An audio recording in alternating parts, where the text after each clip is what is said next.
Hello दोस्तों।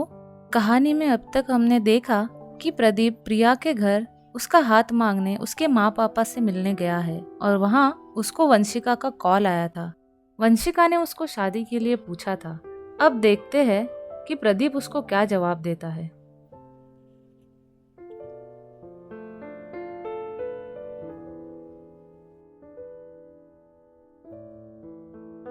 प्रदीप प्रिया से कहता है, मैंने वंशिका को कब का भुला दिया है और हमारे बीच कभी प्रेम था ही नहीं। सिर्फ मैं उससे प्यार करता था, उसने कभी मुझसे प्यार नहीं किया। और उस वक्त मेरी सबसे अच्छी दोस्त बनकर तुमने मेरा साथ दिया। आज जब मुझे तुमसे प्यार है तो तुम मुझे कह रही हो वंशिका से शादी कर लो। नहीं, मैं तुमसे प्यार करता हूँ और तुमसे ही शादी करूँगा। ये सुन के प्रिया उसे गले लगा लेती है और प्रदीप वंशिका को कॉल करके शादी के लिए मना कर देता है। और कुछ दिनों बाद प्रिया और प्रदीप की शादी हो जाती है। वो दोनों घूमने गए होते हैं कि एक दिन वंशिका प्रिया को कॉल करती है और प्रिया उसे बताती है कि उसने शादी कर ली है। तब वंशिका कहती है, तुमने मुझे शादी में क्यों नहीं बुलाया? तब प्रिया उसे बताती है कि मैंने तुम्हें बहुत कॉल किए थे पर तुमने मेरा एक भी कॉल नहीं उठाया।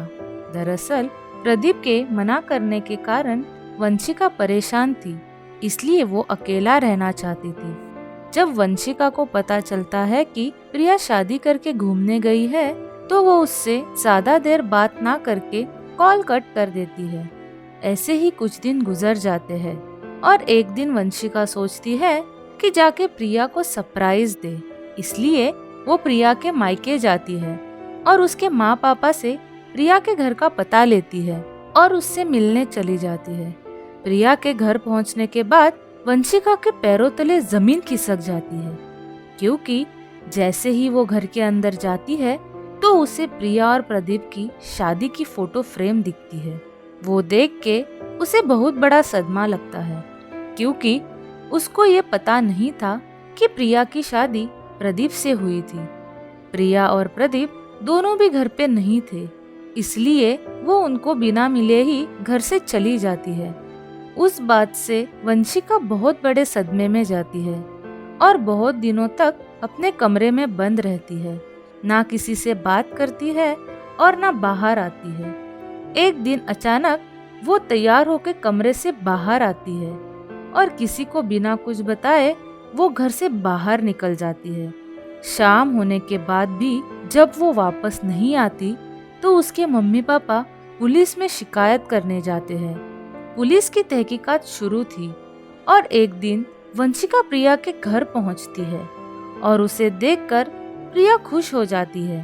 पर वंशिका बहुत ही अजीब बर्ताव कर रही थी, मानो कोई एक्सप्रेशन ही ना हो चेहरे पे। वो प्रिया से कहती है, क्या कुछ दिन मैं यहाँ ही रह सकती हूँ? प्रिया कहती है, क्यों नहीं, अपना ही घर समझ के जितने दिन रहना है यहाँ रहो। और प्रिया उससे कमरा दिखाने ले जाती है। शाम को प्रदीप घर आता है तो प्रिया उसे वंशिका के बारे में बताती है। तब प्रदीप उसे कहता है कि उसने वंशिका को यहाँ नहीं रहने देना चाहिए था, पर प्रिया और वंशिका की दोस्ती को देखते हुए प्रदीप उसे ज्यादा कुछ नहीं बोलता। वंशिका हमेशा अपने कमरे में ही रहती थी, खाने भी बाहर नहीं आती थी, यहाँ तक कि वो प्रदीप से भी मिलने नहीं आई थी। एक दिन प्रदीप के ऑफिस में छुट्टी होती है तो वो प्रिया से कहता है कि तुम भी छुट्टी ले लो और हम कहीं घूम के आते हैं। पर प्रिया के ऑफिस में बहुत महत्वपूर्ण काम होने के कारण उसको छुट्टी नहीं मिलती है और वो ऑफिस चली जाती है। उस दिन घर में सिर्फ वंशिका और प्रदीप ही थे, क्योंकि उनका नौकर भी कुछ दिनों से छुट्टी पे था। प्रदीप अपने कमरे में सो रहा होता है कि अचानक उसे ऐसा लगता है जैसे कि किसी ने उसका हाथ पकड़ लिया हो। वो अचानक आंखें खोल के देखता है तो उसे वहां पर कोई नजर नहीं आता। सपना या वहम समझ के वो वापस आंखें बंद करके सो जाता है और जब वो गहरी नींद में चला जाता है तो वंशिका वहां आती है और उसका हाथ पकड़ के अपनी मांग में सिंदूर डाल देती है। डर के अचानक प्रदीप उठता है पर उसे वहां कोई नजर नहीं आता। बुरे सपने आ रहे हैं सोच के वो उठ के अपने लैपटॉप में काम करने लग जाता है। नींद उड़ाने के लिए वो किचन में चाय बनाने के लिए जाता है और जैसे ही हाथ धोने जाता है तो उसे अपने हाथों में सिंदूर लगा दिखाई देता है। वो सोचता है कि ये सिंदूर उसके हाथ में आया कैसे, पर उसे लगता है कि प्रिया का टेबल पे रखा हुआ सिंदूर उसके हाथ में गलती से लग गया होगा और वो चाय बना के अपने कमरे में चला जाता है। शाम को जब प्रिया घर आती है तो वो उसे सब बताता है कि उसके साथ आज बहुत अजीब अजीब सा हुआ। तब प्रिया उसका वहम समझ के उस बात को इग्नोर कर देती है। रात को खाने के वक्त वो वंशिका को बुलाने जाती है, पर वंशिका आने से मना कर देती है। कहती है उसे भूख नहीं है, अगर लगेगी तो बाद में खा लेगी। फिर प्रिया और प्रदीप खाना खा के सो जाते हैं। अचानक उसी रात को प्रिया को अजीब अजीब हंसी की आवाज आ रही थी।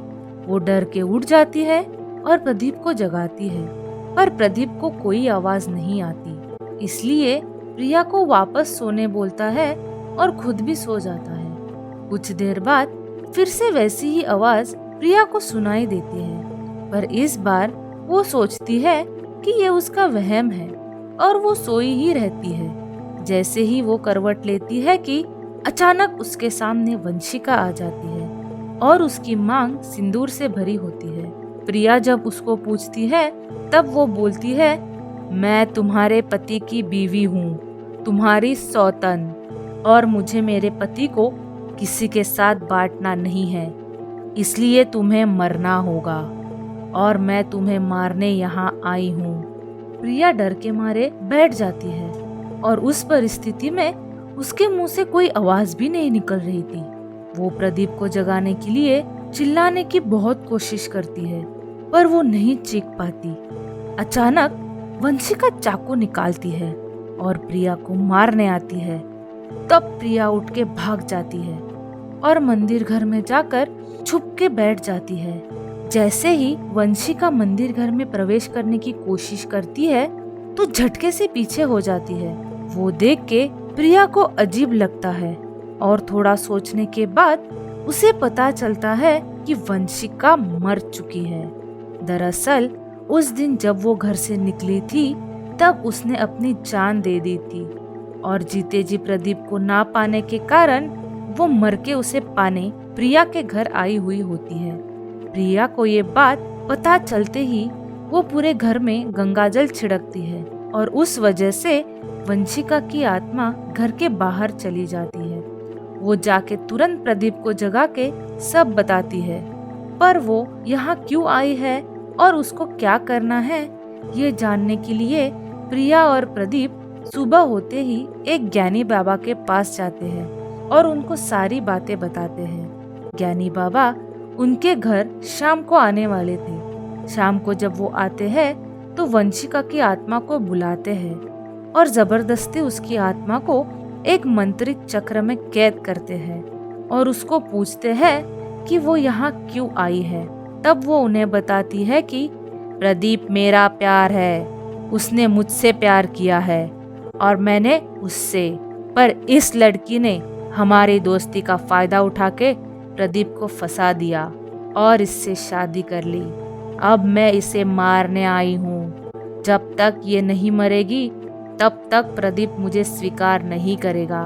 इसका सिंदूर तो मैंने बांट लिया है, अब बस इसका मंगलसूत्र मुझे चाहिए और तब मैं प्रदीप की शादीशुदा हो जाऊंगी और फिर इसे मार के मैं हमेशा प्रदीप के साथ रहूंगी। और वो जोर जोर से हंसने लगती है। प्रिया और प्रदीप उसे समझाने की बहुत कोशिश करते हैं, पर वो नहीं सुनती। इसलिए वो बाबा मंत्रों का उपयोग करके उसे बेशुद्ध कर देते हैं और प्रदीप को कहते हैं, भले धोखे से ही सही, लेकिन उसने तुम्हारे हाथ से अपनी मांग में सिंदूर भरा है, इसलिए अब तुम्हें इसके माथे का सिंदूर निकाल के वापस प्रिया के मांग में भरना होगा। इससे वंशिका का सिंदूर छीन जाएगा और प्रिया का सिंदूर पूरा हो जाएगा। उसके बाद मैं इसे यही मुक्ति दिलाता हूँ। उनकी बात सुनकर प्रदीप वंशिका के पास जाके उसका सिंदूर निकाल के प्रिया के मांग में भर देता है और वंशिका की आत्मा के बारे में पता होते ही प्रिया और प्रदीप ने वंशिका के घर पर संपर्क करके सब बताया था और उसकी मुक्ति के लिए उसके मम्मी पापा को भी बुलाया था। उसके मम्मी पापा पुलिस में खबर कर देते हैं और वंशिका के मोबाइल की लोकेशन से वो उसकी लाश ढूंढ निकालते हैं और प्रिया के घर लेके आते हैं। बाबा उसकी लाश पे मंत्रित भस्म डाल के वंशिका के मम्मी पापा को उसके शव को आग लगाने बोलते हैं और अंतिम संस्कार करके उसकी आत्मा को मुक्ति दिलाते हैं। इस तरह एक दोस्त की भूतिया सौतन का अंत हो जाता है और फिर प्रिया और प्रदीप खुशी खुशी रहने लगते हैं। पर आज भी जब प्रिया सिंदूर भरती है तो उसे वो भयावह नज़ारा सामने आता है और आज भी कहीं ना कहीं वंशिका की आत्मा प्रदीप को पाने के लिए तड़प रही है। आशा करती हूँ कि आपको ये कहानी पसंद आई होगी। अगर पसंद आई हो तो कृपया इस कहानी को लाइक और शेयर ज़रूर करें और ऐसी ही नई कहानियाँ सुनने के लिए हमारे चैनल को सब्सक्राइब करें और बेल आइकन दबा दें।